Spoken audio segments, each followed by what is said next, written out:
Il y a des voyages qui marquent un peu plus que d'autres, qui nous touchent plus que d'autres. Et celui-ci en fait partie.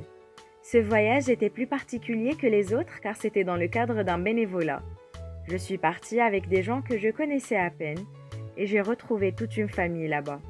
Des personnes avec qui j'ai partagé des aventures, des repas et même mon lit. Mars 2019. Une nouvelle destination qui diffère de mes adresses habituelles. Ma première rencontre avec une île de l'Afrique subsaharienne. Une destination qui a réussi à toucher mon cœur et cela dès le premier jour passé sur ces terres. Elle m'a prouvé que lorsqu'il s'agit de la beauté des paysages, elle est sans doute l'une des plus belles destinations au monde. Et pour ses premiers pas dans le sud de l'Afrique, c'est à Madagascar que je me suis rendue. Dans un petit village sur la côte est de l'île, nous avons fait face à une culture différente, un mode de vie différent, un vrai rendez-vous en terre inconnue. Et c'était tout là le but de ce voyage, aller à la rencontre des locaux et s'adapter à ce nouveau monde qui s'offre à nous. De ce voyage, j'ai retenu des centaines de sourires. Des salams avaient pour nous dire bonjour tous les matins, des lémuriens et un en particulier, le Indri Indri, dont on a adopté le cri, tel un code pas très discret entre nous. Des ruelles très animées par des tuk-tuk de toutes les couleurs, le délicieux goût des fruits exotiques, du sable blanc et doux comme de la semoule, de la nature partout où on allait et beaucoup d'amour et de bienveillance de la part de nos amis les Malgaches. Là-bas, on a rencontré Higino, le chef de projet Madagascar Green School, notre hôte, le meilleur des hôtes, un jeune homme d'une grande sagesse, patient et très efficace. Il ne nous a pas quittés une seule journée pendant tout le séjour. Il nous a accueillis à Tananarive avec son petit frère Tsuza, le plus jeune et meilleur chauffeur que j'ai pu rencontrer de tout mon parcours. Ce dernier nous a accompagnés jusqu'à Tamatave, ou Taumasina, comme préfère l'appeler Google Maps. Un bout de chemin à travers la forêt tropicale humide, une chance inouïe que nous avons eue, car de l'île Rouge nous avons vu pratiquement que de la verdure. Une fois arrivés à Tamatave, on a retrouvé Niki, une jeune femme aussi belle qu'intelligente. Avec elle, on a fait la rencontre de monsieur l'ambassadeur d'Algérie à Madagascar, un monsieur très humble qui n'a pas hésité à partager son vécu et son expérience avec nous. Vous avez changé l'histoire. D'ici 20 ans, on dira qu'un groupe de jeunes Algériens sont venus de loin pour aider à construire la première école écologique en Afrique. Ces mots résonnent encore dans ma tête. Rien n'aurait pu nous rendre aussi fiers. Mais laissez-moi d'abord vous présenter mon équipe.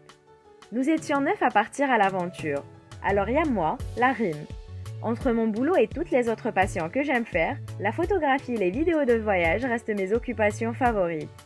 D'ailleurs, si vous aimez mon contenu, n'hésitez pas à vous abonner et à cliquer sur le pouce bleu. En arrivant à Tananarive, on a retrouvé Amine, qui était arrivé avant nous.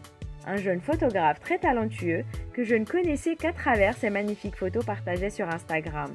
Avec moi, il y avait Asma, la zen attitude en personne.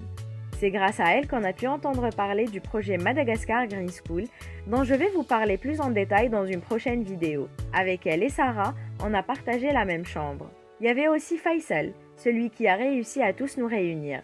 Très persuasif, je dois avouer. Il y avait aussi un autre Amine. Alors lui, il s'est décidé à venir dès que je lui en ai parlé un jour avant notre départ. Moi-même, j'ai eu du mal à y croire. Tout comme Lamine d'ailleurs, notre youtubeur cascadeur, prêt à tout pour vous en mettre plein la vue. Et à peine arrivé à full pointe que nous a rejoint Meriem et Walid. Un sacré personnage celui-là. Ça, c'était l'équipe algérienne. Une fois installés dans notre magnifique maison, nous avons fait la connaissance de Lido, notre traducteur certifié. Du haut de ses 19 ans, il nous a été d'une grande aide. Surtout pour communiquer avec Jetlan et son adorable petite famille. Jetlan était notre cuisinier, un vrai cordon bleu. Après 2 essais ratés, nous avons préféré lui confier la tâche de nous nourrir. Nous avons aussi été très heureux de rencontrer certains membres de l'association Varessia. Ces derniers nous ont accompagnés lors des sondages qu'on a fait à travers le village. Cette expérience fut l'une des plus touchantes que j'ai vécues de toute ma vie. Aller à la rencontre des habitants et les côtoyer d'aussi près a changé quelque chose en moi, car je n'avais jamais rencontré des gens aussi généreux qu'eux. Les villageois nous ont accueillis chez eux. Ils nous ont invités à rentrer dans leur modeste maison alors qu'ils ne connaissaient aucun de nous. Ils nous ont offert le peu qu'ils avaient avec un sourire que je n'oublierai jamais. Je peux vous dire que c'est le genre de geste dont on ne se remet jamais. Quant aux adorables membres de Varessia, ce sont de jeunes étudiants pleins d'ambition. Et je suis sûre qu'avec eux, l'avenir de Madagascar est assuré. Il nous a suffi de quelques jours ensemble pour que l'on s'attache. Ma chère Elisa, une jeune femme pleine d'énergie, la douce Fanny et la belle Farah. Mais il n'y avait pas que des filles. Lui, c'est Ruggiero, mon partenaire de sondage.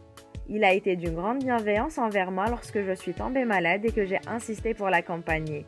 Un vrai héros. Il y avait aussi Arnaud, aussi doué pour expliquer que sur les pistes de danse. Mais aussi Papy, ou Pierino, le neveu d'Higino. Il y avait Fabrito le discret, et Miss Juliana qui nous a rejoints pour la tournée des écoles. Quant à lui, c'est Royal, un jeune photographe très talentueux avec qui j'ai passé des moments inoubliables à prendre des photos extraordinaires. On a aussi fait la connaissance de Juicy et sa merveilleuse famille. Mais le moment le plus touchant qu'on a vécu, c'est quand on a rencontré le père d'Higino et qu'on a pu voir la fierté dans ses yeux. Ce dernier nous a invités chez lui avec tous les membres de sa famille. Grâce à eux et à quelques amis d'Higino, nous avons passé un dernier jour très convivial.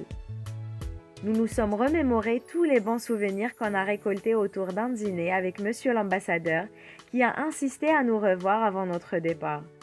Des souvenirs qu'on n'est pas prêt d'oublier, car cette aventure n'est pas une aventure comme les autres. Grâce à ce voyage, nous avons compris le sens de l'écotourisme. Être des touristes responsables peut vraiment changer le sort de certains pays. Sortir de notre zone de confort et être aussi proche de l'habitant que nous l'avons été a changé notre vision de la vie. Ça nous a changé. Merci à l'association Darwin qui nous a fait nous rapprocher de la nature. Merci à toutes ces belles âmes qui nous ont fait oublier que nous étions des Wazaha. Et un énorme merci à Madagascar Green School qui nous a offert la chance de notre vie.